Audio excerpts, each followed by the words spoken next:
Olá, sejam muito bem-vindas e bem-vindos.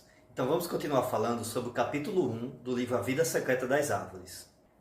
Relembrando, o autor fala que o que manteve vivo o resto do tronco de uma faia derrubada há cerca de 400 a 500 anos foi a ajuda recebida a partir de árvores vizinhas. Que tipo de ajuda? Água e nutrientes transportados a partir de conexões via raízes. Aliás, a possibilidade de plantas trocarem nutrientes e água foi o que deixou este livro famoso. Inclusive, na capa da primeira edição, mostra árvores conectadas via raízes. O assunto foi tão comentado que virou matéria do Fantástico, e de acordo com o autor, influenciou James Cameron no primeiro filme de Avatar, onde aparecem árvores conectadas e trocando mensagens via raízes, com outras árvores e outros seres vivos. Mas é possível uma planta receber ajuda de outra planta?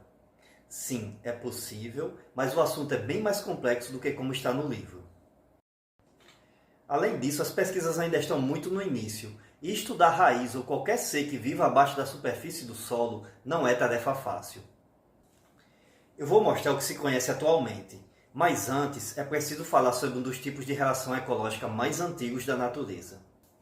Ela se chama micorriza, que significa fungo e raiz. A grande maioria das espécies vegetais, incluindo cerca de 80% das angiospermas e todas as gimnospermas, formam algum tipo de micorriza. Esse tipo de simbiose ocorre em todas as divisões vegetais, incluindo algumas samambaias e musgos.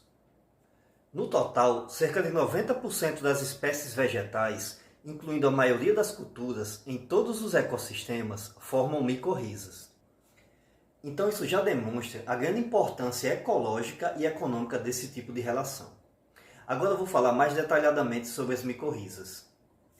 São, na maioria das vezes, associações simbióticas do tipo mutualista, ou seja, tanto a planta quanto o fungo se beneficiam. Muitas plantas podem formar associações com diferentes espécies de fungo, às vezes com duas ou mais ao mesmo tempo. Assim também como fungos podem colonizar raízes de diferentes espécies de plantas, inclusive ao mesmo tempo. O tipo mais comum, que corresponde a cerca de 80% das micorrizas, é o chamado arbuscular, porque as hifas da espécie de fungo se ramificam no interior de algumas células do parênquima cortical da raiz, formando estruturas que lembram árvores, daí o nome de arbúsculo. As micorrizas arbusculares são uma simbiose entre a maior parte das espécies do filo Glomeromicota e espécies de vários grupos de plantas. Esta foto mostra a Gigáspora margarita em associação com raízes de Lotus corniculatus. Esse tipo de simbiose provavelmente foi importante durante o início da colonização das plantas no ambiente terrestre, há cerca de 450 milhões de anos, pois as primeiras plantas terrestres tinham órgãos subterrâneos pouco desenvolvidos. Além das micorrizas do tipo arbuscular, existem as chamadas ectomicorrizas, onde as hifas penetram entre, mas não invadem as células, que podem ser da epiderme ou epiderme juntamente com o córtex, formando um manto denso na superfície da raiz. As ectomicorrizas surgiram mais recentemente na história evolutiva e, portanto, formam associações com menos grupos de plantas, mas são muito importantes para várias espécies arbóreas, incluindo a faia, que é assunto do primeiro capítulo do livro A Vida Secreta das Árvores.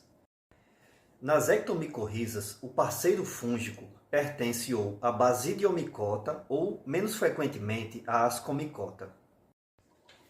Em ambos os tipos de micorriza, a planta fornece carboidratos para o fungo. Mas o que ela ganha em troca com isso? Observe este pinheiro jovem. As setas apontam para as raízes e as pontas de seta para as hifas do fungo. Veja que as micorrizas permitem às plantas explorar um volume muito maior de solo. Veja esta outra foto comparando raízes, a seta branca está apontando para uma delas, com as hifas do fungo se expandindo. As pontas de seta apontam para algumas. Observe que as hifas são muito mais finas do que a raiz, que ainda é jovem e, portanto, cresceu pouco. Desta forma, além de aumentar o volume de solo a ser explorado, as hifas, por serem mais finas, fazem muito mais contato com as partículas do solo. Desta forma, os fungos micorrízicos ajudam tanto na absorção de nutrientes, principalmente fósforo, que é limitante na maioria dos ecossistemas, bem como água.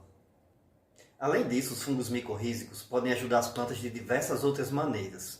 Algumas espécies produzem enzimas que liberam fósforo que fica fortemente ligado à matéria orgânica, portanto não disponível para as plantas. Existem também evidências de que as micorrizas ajudam as plantas na tolerância contra doenças bacterianas e fúngicas, assim também como protegem contra ataques de nematóides. E muitas pesquisas demonstram que micorrizas arbusculares diminuem os efeitos negativos da seca nas plantas. Bem, deu para entender a importância das micorrizas. Mas será que elas ajudam uma planta a transferir nutrientes para outra planta, assim como está no livro? Tenho certeza de que você vai gostar do assunto. Mas como temos muita coisa para discutir, vou deixar para o próximo vídeo. Gratidão por assistir.